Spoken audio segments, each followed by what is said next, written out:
Assalamualaikum warahmatullahi wabarakatuh. Kami dari kelompok Universitas Wijaya Putra ingin mempresentasikan tentang dakwah muslim yang berstudi kasus tentang dakwah online yang disampaikan oleh Saya Rizky Dwi Purwanto. saya Arnando Putra Mika, Saya Afif Tri Wahyudi. Saya Mas Nuro. Saya Diana Melia. Saya Ilham Dinata Putra Tula. Saya Yoga Artika Pradana. Tugas dakwah muslim. Dakwah adalah bagian dari Islam di mana berdakwah telah menjadi tugas untuk setiap umat muslim, siapapun dan bagaimanapun keadaan kita, mengajak dan mengingatkan pada sesama adalah suatu yang diperintahkan kepada kita. Allah telah menyebutkan dalam Al-Quran, kuntum khaira ummati ukhrajat linnasi ta'muruna bil ma'ruf wa tanhauna 'anil munkari wa tanhauna billah. Kalian adalah umat yang terbaik yang dilahirkan untuk manusia, menyuruh kepada yang ma'ruf dan menyegah dan dari yang mungkar dan beriman kepada Allah. Quran surat Al-Imran ayat 3. Dari atas terpahami jelas oleh kita tentang hakikat kita sebagai umat muslim, di mana kita adalah umat terbaik melakukan amar ma'ruf nahi mungkar, menyuruh berbuat yang ma'ruf sesuai syariat dan dinilai baik oleh akal sehat, dan melarang berbuat yang mungkar yang dilarang oleh Allah atau syariat dan dinilai buruk oleh akal sehat, dan beriman kepada Allah dengan keimanan yang mantap dan dibuktikan dengan amal perbuatan. Berdakwah bukan hanya tugas seorang ustadz atau kiai, juga alim ulama, tapi itu tugas kita semua sebagai umat muslim. Berdakwah menyiarkan amar ma'ruf nahi mungkar dapat dilakukan dengan lisan, tangan, musik, atau hati yang tenang dan selemah-lemahnya. Dari sini ingin menyampaikan dakwah sebenar-benarnya. Saya Yoga Artika Pradana ingin menjelaskan tentang sarana dan media dakwah yang dilakukan. Sarana dakwah yang pernah dilakukan oleh Rasulullah SAW yaitu surat menyurat, nikah, jihad fisabilillah, dan mimbar khutbah. Untuk sarana atau media dakwah modern yaitu audio, visual, dan audiovisual. Untuk audio yaitu radio dan kaset. Untuk visual, koran, majalah, tabloid, brosur, dan surat. Untuk audiovisual yaitu TV yang bentuk dakwahnya dapat berupa sinetron, movie, dan iklan komersial. Di sini saya akan menjelaskan studi kasus tentang dakwah melalui media online.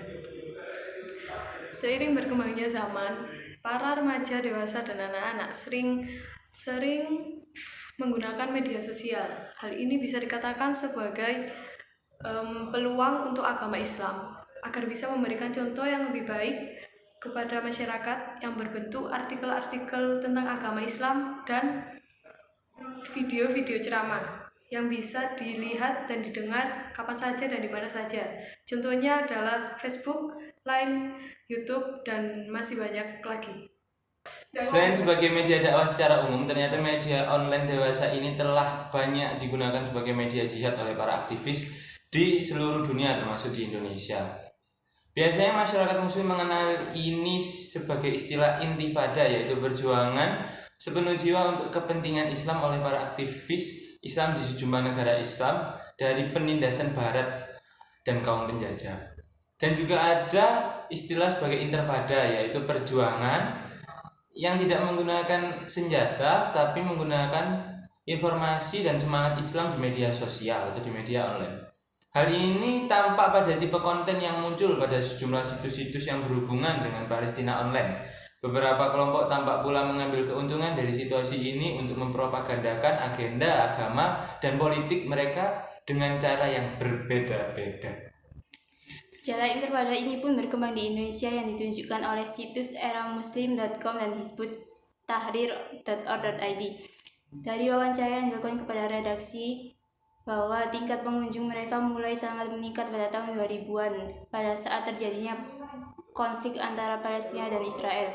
Salah satu faktor penyebar dan berkembangnya situs eramuslim.com adalah tragedi serangan yang dilancarkan Israel kepada warga Palestina di tahun 2000-an tersebut. Hal ini terlihat pada konflik antara Palestina dan Israel di tahun 2008 yang menunjukkan banyaknya pengunjung situs eramuslim.com dan hizbustahrir.org.id. Sikap pembelaan terhadap para pejuang dan warga Palestina yang mendapat serangan tentara Zionis Israel disebut dengan gerakan Intifadas. Para pengunjung era Muslim dapat melihat perjuangan warga Israel yang dikenal dengan aksi Intifada. Mereka mendapat dukungan media virtual menjadi sebuah gelombang gerakan Intifada secara kafah menyeluruh ke seluruh negeri termasuk masyarakat Muslim di Indonesia. Memang sekarang ini media online sangat membantu masyarakat untuk berdakwah dan memberikan dukungan ke sesama Muslim ataupun warga lain yang non-Muslim. Apalagi sekarang dalam masa pandemi, masyarakat hanya bisa berdiam diri di rumah dan beribadah di rumah. Dengan adanya media online, masyarakat lebih banyak mengetahui dan mendengarkan tausiah agar tidak perlu keluar rumah seperti yang dianjurkan oleh pemerintah. Dakwah atau upaya mengomunikasikan pesan-pesan Islam kepada MATU dapat menggunakan media komunikasi seperti website. Dakwah melalui website dapat menjadi salah satu opsi dakwah pada era modern. Dalam studi kasus dakwah melalui media online dapat disimpulkan bahwa media online juga bisa dimanfaatkan oleh kaum muslim, sehingga masyarakat dapat mengenal agama Islam secara luas dan dapat membedakan antara Islam yang benar dengan Islam yang menyimpang. Dakwah melalui media online ini juga dapat memperbaiki pandangan masyarakat tentang pentingnya dakwah dalam Islam.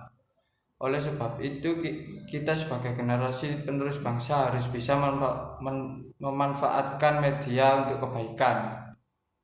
Internet pada dasarnya dapat dijadikan sebagai salah satu media untuk dakwah karena pada hakikatnya metode dan sarana atau media untuk berdakwah itu sangat banyak dan luas, atau bahkan mungkin tidak akan ada batasnya. Namun, di samping memiliki beberapa keunggulan, media dakwah internet juga memiliki beberapa kelemahan. Sebagai rekomendasi, perlu diingat bahwa keefektifan media ini juga sangat tergantung pada umat Islam itu sendiri. Pendapat kami tentang dakwah online yaitu dakwah yang melalui internet telah menjadi salah satu pilihan masyarakat. Berbagai situs mereka bebas memilih materi dakwah yang mereka sukai. Para pakar dan ulama yang berada di balik media dakwah via internet bisa lebih konsentrasi dalam menyikapi setiap wacana dan peristiwa yang menuntut status hukum syar'i, dan cara penyampaiannya yang variatif telah membuat dakwah Islamiyah via internet. Sekian dari kami. Wassalamualaikum warahmatullahi wabarakatuh.